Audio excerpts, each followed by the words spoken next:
اللهم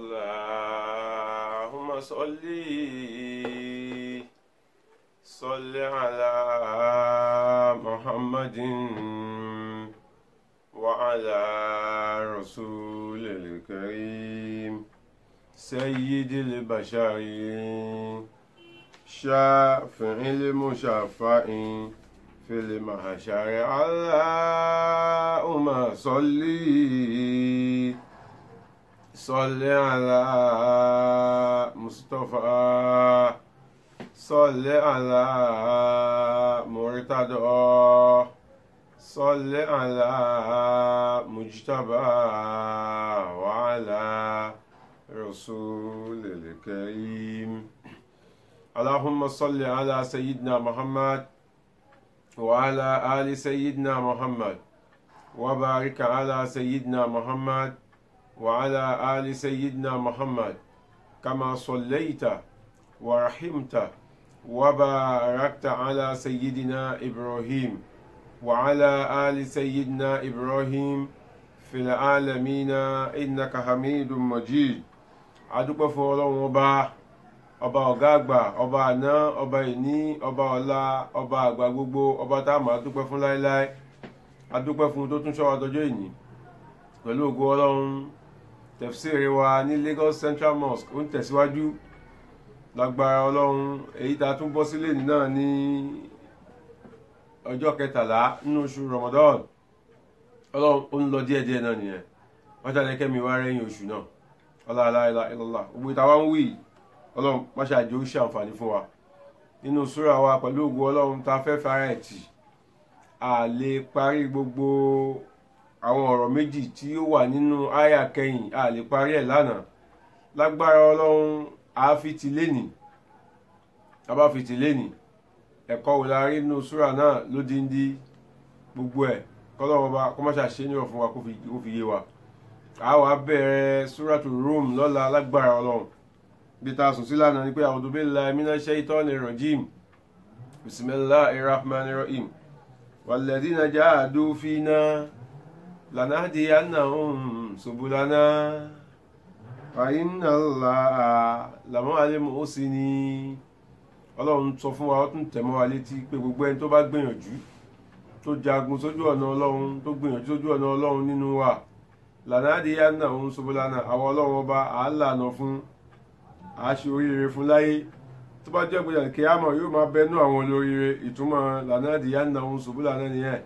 a máa tọ̀ ọ̀nà, a máa rọ̀nà náà tọ̀, a dẹ̀ máa ní lọ síwájú. gẹ́gẹ́ bó ṣe jẹ́ pé gbàtẹ́ yìí náà bá wà lẹ́nu iṣẹ́, ẹ bá fẹ́ gba promotion, bẹ́ẹ̀ náà lẹ máa gba promotion lọ́dọ̀ Ọlọ́run ọba. ẹ máa gbókun sí, ẹ máa gbàràwọ̀ sí títí tẹ́ fi di wòlíì Ọlọ́run.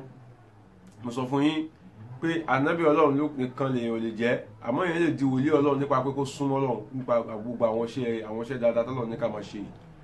àwọn ọ̀rọ̀ méjì kan ló wá pàtàkì nínú àyà tó gbẹ̀yìn yìí, tó jẹ́ wípé Ọlọ́run dárúkọ ń bẹ̀ pé jahadu, ibẹ̀ láti mú jihad. aṣàlàyé ẹ̀ dáadáa lánàá, kọ́lọ́run mọ́ṣáájú yé wa kó fún wa ṣe. ẹlẹ́ẹ̀kejì nínú àwọn ọ̀rọ̀ tó jáde ń bẹ̀ òun náà ni pé al-muhsinuna, àwọn ẹni ire. Ọlọ́run ní gbogbo ẹni tó bá gbìyànjú sójú ọ̀nà tàwọn Ọlọ́run tó ṣe jihad yẹn dáadáa bá ti fẹ́ kó ṣe, bí ọ̀nà 6 tá a kà fúnra wa. lẹ́yìn yẹn wa inna Allaha ma'al muhsinina, Ọlọ́run ní òun ò ní yẹ̀, òun ò ní gbò lẹ́ni tí ó máa bẹ pẹ̀lú àwọn tó ń ṣe dáadáa. ìtumọ̀ gbólóhùn yìí ni pé tọ́lọ́run bá sọ pé òun máa wà pẹ̀lú àwọn èèyàn kan, ìtumọ̀ ẹ̀ ni wípé yẹ̀nsúrù, a máa ràn wọ́n lọ́wọ́. ẹni tọ́lọ́run bá ti wà pẹ̀lú ẹ̀, Ọlọ́run a máa ràn wọ́n lọ́wọ́ ni. Ọlọ́run ó máa fi ìrànlọ́wọ́, yóò máa fi, torí pé tọ́lọ́run bá wà pẹ̀lú yàn, kò sí nǹkan kan tẹ́ máa fi mọ̀ pé Ọlọ́run wà pẹ̀lú yàn ju pé Ọlọ́run ó máa ràn ṣe. nǹkan tó bá yẹ kó ṣe fún rẹ̀, Ọlọ́run á gba ọwọ́ ẹ̀ á ṣe. ẹ máa wò pé báwo lágbájá ṣe rí kíní ṣe, ìrànlọ́wọ́ Ọlọ́run ló ń pè bẹ́ẹ̀. nígbà tí mo wá wo náà Kùránì látòkè délẹ̀ pé Ọlọ́run máa fẹ́ràn pé kéèyàn máa ṣe dáadáa o. mo wá rí pé muhsinun, àwọn olùṣe dáadáa tọ́lọ́run dárúkọ nínú Kùránì, mo kà á ní méjì. ó jẹ́ pé ọ̀nà 23 Ọlọ́run ti dárúkọ muhsinun. ẹ̀pọ̀ Ọlọ́run nífẹ̀ẹ́ kéèyàn máa ṣe dáadáa púpọ̀.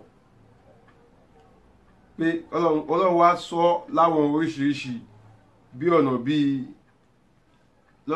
bíi mẹ́rin lọ́lọ́run ti gbà dárúkọ pé àwọn tó bá ń ṣe dáadáa, àwọn olùṣe dáadáa.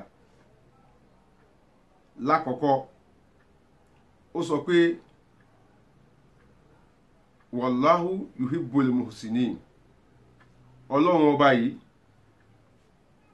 a máa nífẹ̀ẹ́ sí àwọn tó bá ń ṣe dáadáa, àwọn olùṣe dáadáa. Ó lò bẹ́ẹ̀ níbòmí ó ní rahmatullahi qaribun minal muhsinin, ìkẹ́ ọlọ́run ọba ó súnmọ́ pẹ́kípẹ́kí fáwọn tó bá ń ṣe dáadáa. Ó di méjì. Níbòmí ó ní inna Allaha la yudi'u ajral muhsinin. Ẹ máa wo, ó ní níbòmí dájúdájú òun ọlọ́run ọba ò ní rá ẹ̀san àwọn olùṣe dáadáa, òun ò ní rẹ̀san wọn láre. Yẹn ni pé òun ò ní jó pẹ́ kóhun tó san wọ́n lẹ́san. Ó di mẹ́ta. Níbòmí ó sọ wípé wa kazalika najzil muhsinin, bá ti máa san àwọn tó bá ṣe dáadáa lẹ́san nìyẹn, nígbà tó ròyìn àwọn ẹ̀san orí tó san fáwọn kan.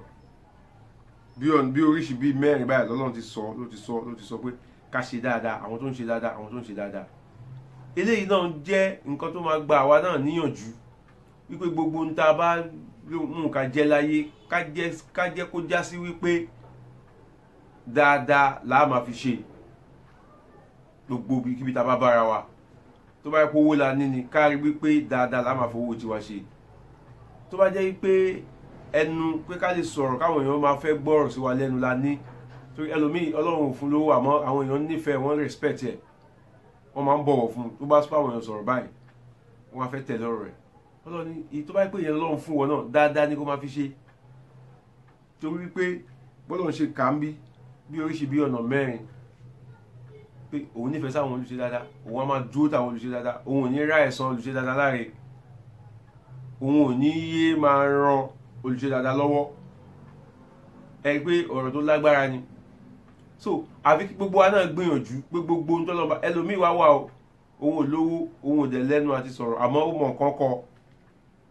Gbogbo ibikíbi tó bá ti bára ẹ̀, àníṣẹ́ èyí tó pàtàkì jù ń bẹ ni pé kí ni kó máa fi ipò tó bá wà yẹn kó máa fi ṣe dáadáa, kó máa fi ran àwọn èèyàn lọ́wọ́.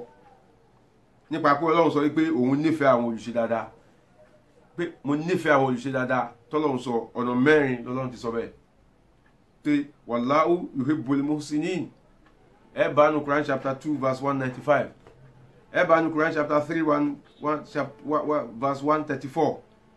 Ẹ bá nu Quran chapter 5 verse 93. Ọ̀nà mẹ́rin bẹ́ẹ̀ lọ́lọ́run ti dárúkọ pé òun nífẹ̀ẹ́ sí àwọn tó bá ṣe dáadáa. Ẹ̀yin mùsùlùmí lọ́kùnrin tẹ́ ń gbọ́ mi, tọ́lọ́run bá lóun nífẹ̀ẹ́ sí yàn, kí ló tún kù mọ́? A máa ràn lọ́wọ́ náà ni. Tọ́lọ́run bá ti nífẹ̀ẹ́ sí, a máa ràn ṣe ni. Níbòmí tọ́lọ́run ti sọ wípé rahmatullahi qaribun minal muhsinin, ìkẹ́ òun ọlọ́run ọba súnmọ́ pẹ́kípẹ́kí sọ́dọ̀ àwọn kíni, àwọn tó bá ṣe dáadáa. Ọlọ́run sọ ẹ̀ bí ọ̀nà méjì. Ẹ bá ní Quran chapter 7 verse 56. Ẹ bá ní Quran chapter 3 verse 13. Ẹ̀yin náà lọ wò kẹtún tún ka dáadáa. Ẹ rí pé kéèyàn máa ṣe dáadáa ó mà ní ládàá púpọ̀. Níbòmí tọ́lọ́run ti lò wípé inna Allaha la yudi'u ajral muhsinin, ọlọ́run ọba ò ní fi ẹ̀san àwọn olùṣe dáadáa kò ní fi wọ́lẹ̀, kíákíá ni ó máa san wọ́n lẹ́san. Ọlọ́run sọ bí ọ̀nà mẹ́rin nínú Al-Qur'an. Ẹ rí ní Quran chapter 9 verse 120. Ẹ rí ní Quran chapter 11 verse 115. Ẹ rí ní Quran chapter 12 verse 56. Ẹ tún bá ní Quran chapter 12 verse 90 pé ọlọ́run ní ajral muhsinin, ẹ̀san tó wà fẹ́ ní eré mi ò ní ṣe kí ni, mi ò ní ra láre. Tẹ́bá tó wá lọ sí ọwọ́ kẹrin tọ́lọ́run tuntun sọ pa àwọn olùṣe dáadáa yìí. Ọlọ́run ní wa kazalika najzil muhsinin. Mo ti ránṣẹ́ ẹyọ kan bẹ́ẹ̀ bí Ọlọ́run ti ń sọ fún wa nípa ọ̀rọ̀ ànábì Ibrahim àti Ismaila tọ́lọ́run ní kó lọ dúnbú ọmọ ẹ̀. Ó lọ ó bọ̀ ó fẹ́ dúnbú ọmọ, Ọlọ́run ní kí ọ̀bẹ má gé. Ọ̀rọ̀ yẹn pọ̀. Àwọn ibi tí mo ń lọ ni wípé kàkà kó wá dúnbú ọmọ, Ọlọ́run wá fi àgbò tá a máa fi paléyá, ó wá fi rọ́pò fún wọn àtọmọ àti bàbá tó fẹ́ lọ dúnbú ọmọ ẹ̀ torí tọlọ́run, àti ìyá tóun náà gbà fọlọ́run látara bàbá ẹ̀ látara ọkọ ẹ̀ pé kó lọ dúnbú ọmọ tóun bí, ọmọ kan ṣoṣo tán bí. àwọn mẹ́tẹ̀ẹ̀ta inú wọn wá ń dùn pẹ̀lú àgbò tí wọ́n mú lọlé nígbà tí wọ́n pa àgbò náà tán. Ìdùnnú wọn tínú wọn ń dùn yẹn lọ́lọ́run fi wá ń sọ fáwa pé wákàtí àlèkà nàìjíríà elémọ́hósì ni bá ṣe máa ń san àwọn tó bá ṣe dáadáa lẹ́sàn-án nìyẹn. Ó já sí pé ẹni tó bá tẹ̀lé tọlọ́run olùṣe dáadáa lòun náà, wọ́n tẹ̀lé tọlọ́run, ta ló lè ṣe irú ẹ̀ lé nìkan lọ́run ní kan lọ dúnbú ọmọ ẹ̀. So èyí tí mo tún bá mú jáde ń bẹ̀ ni wípé bínú wọn ṣe ń dùn pé ọmọ mi ìpadà pa ẹ́ mọ́, ìyàwó mi a máa dúpẹ́ fọlọ́run àpadà pa ọmọdé ìmọ̀ ká pa tán kí ni wọ́n máa bàjẹ́. Ìdùnnú lọ̀rọ̀ wa padà wá já sí. Bẹ́ẹ̀ náà ni gbogbo ẹni tó bá ń ṣe dáadáa tó bá dìgbẹ̀yìn ìdùnnú lọ̀rọ̀ wa padà já sí. Ìtọ́lọ́run fẹ́ sọ ń bẹ̀ nìyẹn. So ipe a máa san àwọn tó ń ṣe dáadáa lẹ́san dáadáa yìí. Ọlọ́run sọ nígbà 9 nínú Al-Qur'an pé a máa san wọ́n lẹ́san ìgbà 9 ló sọ. Ẹ rí nínú Quran chapter 6 verse 84. Ẹ rí nínú Quran chapter 12 verse 22. Ẹ rí nínú Quran chapter 28 verse 14. Ẹ rí nínú Al-Qur'an chapter 37 verse 80. Bákan náà chapter 37 kan náà ẹ rí ní 105. Nínú chapter 37 kan náà ẹ rí ní Quran 1110. Nínú Quran nínú chapter 37 kan náà ẹ rí nínú 121. Tẹ́ bá tó wá lọ sínú Quran chapter 39 ẹ bá nínú verse 58. Tọ́lọ́run tí wá sọ gbẹ̀yìn nínú Quran chapter 77 ẹ bá nínú aya 44. Àwọn eléyìí l'Ọlọ́run kà fún wa. Tọ́lọ́run bá tiẹ̀ wá sọ pé àwọn olùṣe dáadáa kí l'Ọlọ́run gbà lérò pẹ̀lú ẹ̀. Tọ́lọ́run gbà lérò pẹ̀lú olùṣe dáadáa òun ni wípé àwọn tí wọ́n ń ṣe dáadáa tó ṣe wípé wọ́n ná owó àbí nǹkan tí Ọlọ́run fún wọn wọ́n ná sí ojú ọ̀nà tọlọ́run. Lẹ́yìn tó wá ń ṣe dáadáa sójú ọ̀nà tọlọ́run yìí, definition àwọn olùṣe dáadáa lọ́run mú wá bí o. Ó wá ní wàlá túlìkú bí àìdíkún ìlà tàhálùkátì. Wọ́n wá tún fi ọwọ́ wọn kàn fi bà ìgbésí ayé ara wọn jẹ́. Nípa pé kí ni? Nípa pé ń tọ́lọ́run ṣe fún wọn yẹn o. Wọ́n gbé gbàbò míì wọn fi ṣe tọ́lọ́run. Ẹ̀rí tọ́lọ́run sọ bí ni pé ẹ gbogbo orí tọ́lọ́run bá ṣe fẹ́ dá pátápátá ọ̀nà tó fi ní fi ọwọ́ ara ẹ bàgbésí ayé ara ẹ jẹ́ àtìgbésí ayé ọ̀run òun ni pé tọ́lọ́run fún ẹ yẹn má lọ fi ṣe nǹkan míì tó yàtọ̀ sí kó fi ránṣẹ́ Ọlọ́run lọ́wọ́. Mo sọ lánàá wípé gbogbo nǹkan ta nídìí nínú Islam sìn nípa pé ká wá ìmọ̀ káwọn èèyàn wa ẹ lọ kọ́ ìmọ̀ nípa medicine, ẹ lọ kọ́ ìmọ̀ nípa journalism, ẹ lọ kọ́ ìmọ̀ nípa gbogbo field tó wà láyé. Ẹ wá rí wípé medicine tí yín tẹ̀yìn ṣe ẹ fi ránṣẹ́ Ọlọ́run lọ́wọ́ ni. Inú ta láàkì jù nínú Islam léni nìyẹn. Báwo la ṣe fẹ́ fi medicine ránṣẹ́ Ọlọ́run lọ́wọ́ káwọn ọkùnrin náà lọ ṣe nursing, káwọn obìnrin náà pọ̀ kó máa jẹ́ medical doctor kó jẹ́ specialist tó jẹ́ pé nígbà tá bá dá hospital tiwa sílẹ̀ jihad ta lè ṣe ni wípé ká hospital ọkùnrin wà lọ́tọ̀ kí tobìnrin wà lọ́tọ̀, káwọn nurse ọkùnrin àtàwọn doctor ọkùnrin kó máa ṣiṣẹ́ ní hospital àwọn ọkùnrin, àwọn nurse obìnrin àtàwọn doctor obìnrin kó máa ṣiṣẹ́ ní hospital obìnrin. A ṣe ṣe jihad nìyẹn, a ṣe ṣe dáadáa nìyẹn. Yẹ rí pé ìgbésí ayé wa pàápàá á rọrùn, society pàápàá farabalẹ̀, ọkàn wa balẹ̀, ìwọ̀nba ni wàhálà ìṣekúṣe àbí ìdàkudà ló máa ṣe kí ni ló máa mọ. Ẹ̀yin tẹ́ fẹ́ ṣe súnà pàápàá tẹ́ fẹ́ bo gbogbo orí látòkè délẹ̀ ní borí tán kó tún dìgbà tẹ́ fẹ́ bímọ kẹ́tún lọ sí orílẹ̀ fọkùnrin mi. A ṣẹ̀ṣẹ̀ ṣe Islam dáadáa ni a ṣẹ̀ṣẹ̀ gbé sójú ibi tó yẹ kó wà nìyẹn. Gbogbo nǹkan máa lọ létòlétò. Bẹ́ẹ̀ náà la máa ṣe lẹ́dúkéṣọ̀n. Tíṣà ọkùnrin kò ní too much access sáwọn student tó jóbìnrin nígbà tó bá yẹ pé gbogbo field la lọ́kùnrin la lóbìnrin tó jẹ́ ti Islam. Bá dé faculty of kìíní kan àwọn lecturers tó máa wà ńbẹ̀ wọ́n á já nígbà tá a bá ti ní school wa lọ́tọ̀ọ̀tọ̀ ẹ lọ wo bó ṣe ń ṣe ní Islamic States. Àwọn ọmọ obìnrin tó fẹ́ study medicine gbogbo lecturer àwọn látòkè délẹ̀ obìnrin náà máa jẹ́. A lè achieve ẹ̀ tó yẹ pé tábàtì ẹ̀ máa ní spill over wípé kí ọkùnrin kó máa jẹ́ lecturer kí professor tó jẹ́ lecturer tó máa lecture wọn kó jẹ́ nínú school àwọn obìnrin kó jẹ́ ọkùnrin á jẹ́ pé àwọn tó ti dàgbà tí wọn ní lè lẹ́mìí ìṣekúṣe tó dẹ̀ ti níbẹ̀rù Ọlọ́run tó jẹ́ àwọn mùsùlùmí á jẹ́ pé ìwọ̀nba díẹ̀ náà máa jẹ́ láàrin àwọn obìnrin wọn nípò rẹpẹtẹ. Obìnrin ló máa pọ̀ jù nínú àwọn lecturer tí ó máa lecture àwọn obìnrin, ọkùnrin ló máa pọ̀ jù nínú àwọn lecturer tí ó máa ṣe kíni tí ó máa lecture àwọn ọkùnrin.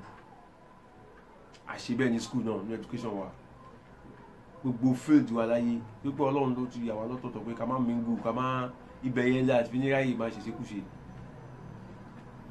Àmọ́ ìwọ bí ọmọ obìnrin tiẹ̀ ó dé mọ́lé ó bẹ̀ sí ń borí fún ọmọ tí ò tí mọ̀ kankan ọmọ ọdún 6 ó ti bẹ̀ sí ń dájà bàbà bó lórí ẹ̀ jẹ́ kó lọ school.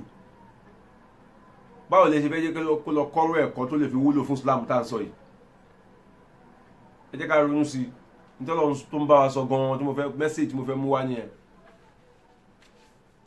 Àwọn ọmọ tẹ́ ń borí fún láìpẹ́ ọjọ́ láì tí ìdá kan mọ̀ èyí tí state tá máa fi lọ kẹ́kọ̀ọ́ táwọn náà máa fi lè wúlò tá máa ní female nurses tó máa pọ̀ dáadáa tá máa ní female doctors tó máa pọ̀ dáadáa tá máa ní female professors tó máa pọ̀ dáadáa tó máa lè wúlò fún tá a fẹ́ fi ṣe yìí.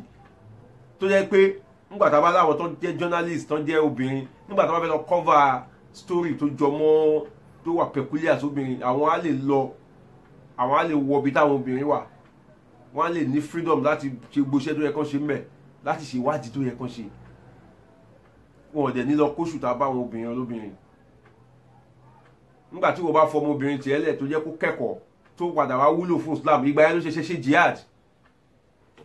Kì í ṣe pé kó daṣọ bọmọ lọ́mọ lórí tó bá dọmọ ọdún 12 kó fi lọ́kọ ó kàn jẹ́ kí a waste resources inú Islam nìyẹn.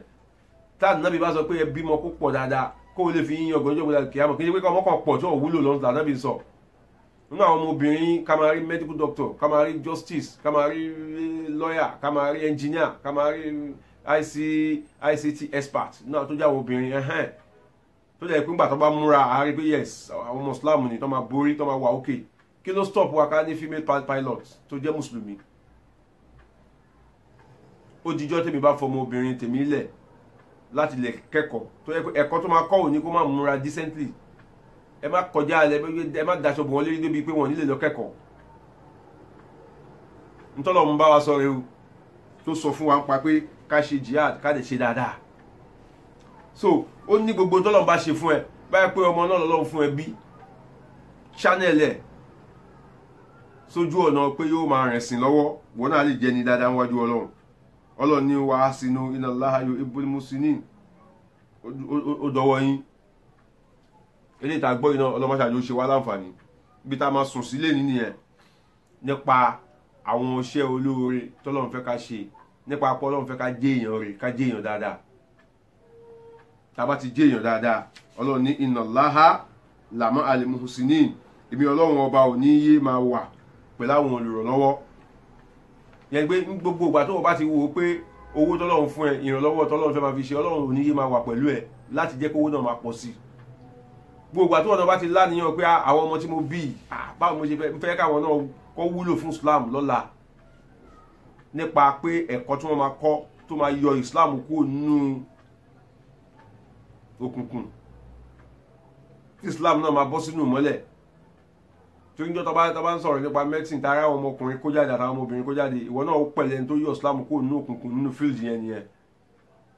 Tó bá ti wá ń gbìyànjú ẹ pé àníyàn tó fẹ́ fi ṣe nìyẹn Ọlọ́run máa sọ pé Allaha musini máa ràn ẹ́ lọ́wọ́ owó tó máa fi máa sanwó school táwọn náà máa fi lè lè education náà Ọlọ́run á dẹ̀ máa pèsè fún ẹ. Nítorí pé ìwọ náà fẹ́ ràn Ọlọ́run lọ́wọ́ pẹ̀lú tọ́lọ́run ṣe fún ẹ ọmọ Ọlọ́run ní kí wọ́n bí. Gbogbo ọjọ́ tó bá jẹ́ pé tọ́lọ́run ṣe fún ọ ìwọ tó wà ní field kan náà ni pé yes I'm a medical doctor mo dẹ̀ fẹ́ ránṣẹ́ Ọlọ́run lọ́wọ́ pẹ̀lú ibi tí mo bára mi yìí Ọlọ́run ò ní yé máa dúró tiẹ̀ ntọ́lọ́run sọ mbẹ̀ yẹn. Ìwọ náà tó bá jẹ́ pé ọ̀rọ̀ lọ́lọ́run fún ẹ sọ ká bá wọn yẹn sọ̀rọ̀ pẹ̀lú làákàyè tó yanjú ẹ pé tọ́lọ́run ni wọ́n fẹ́ máa fi ṣe Ọlọ́run ní kúrò lọ́dún ẹlẹ́ni tó máa ràn ẹ́ lọ́wọ́ àránṣẹ́ Ọlọ́run máa bá ẹ wàá dẹ̀ máa rí ṣe sí àdéhùn Ọlọ́run ni inna Allaha ma'al muhsinin. Torí ìdí eléyìí ó dọ̀wọ́ ẹnìkankan wa kọ́lọ́ máa ṣàṣewá lẹ́ni rẹ̀ kó jẹ́ àríṣẹ́ rẹ̀ ṣe kó jẹ́ àríwá rẹ̀ gbogbo tọ́lọ́run ṣe fún wa kọ́lọ́ ń já lè lò sójú ọ̀nà tọ́lọ́run tá a fi dẹni rẹ̀ wájú Ọlọ́run. Torí pé àdéhùn Ọlọ́run kò ní yẹ̀ inna wa'dallahi haqqun àdéhùn Ọlọ́run òdodo ni. tọ́lọ́run bá lóun máa ṣe dáadáa fún yín ẹ gbà pé dáadáa yẹn lè máa bá ń bẹ̀. Ọlọ́run bá ní ẹ jìnnà sí eléyìí ẹni tó bá lè jìnnà sí òun lóore tó máa san dáadáa náà lè máa bá ń bẹ̀. Ọlọ́run kò ní ṣàbùsì. Kẹ́yìn ẹ̀yin tẹ́ dá iléeṣẹ́ ńláńlá sílẹ̀ kẹ́yìn náà parapọ̀ ní iléeṣẹ́ ńláńlá tó jẹ́ multinational establishment tẹ́yìn náà jẹ́ tẹ́ lẹ́nu ìtàwọn kan fi ń lọ sponsor káwọn ọmọ ọlọ́mọ máa lọ ṣe rálẹ̀ tó yẹ pé ọ̀rọ̀ ìjákú nǹkan bíi kọ́ máa lọ káwọn èèyàn máa bára wọn sùn kọ́ máa lọ sponsor ẹ̀yin ẹ̀ wà fi sponsor nǹkan tó dáa. Àwọn kan ló sponsor káwọn ọmọ máa ka Quran kọ́ máa há Quran sórí. Ẹ jẹ́ ká tún ṣe àwọn nǹkan míì tó jẹ́ pé á jẹ́ kí society mú ní lọ síwájú, á jẹ́ kí ìwà dáadáa decency ìkóra ẹni níjàánu kó ní lọ síwájú. Ọlọ́run wà pẹ̀lú wa o. Inna hazihi tazkira faman sha'a ittakhadha ila rabbihi sabila wa ma tasha'una illa an yasha Allah rabbul alamin. Subhana rabbika rabbil izzati amma yasifun wassalamun ala al mursalin walhamdulillahi rabbil alamin.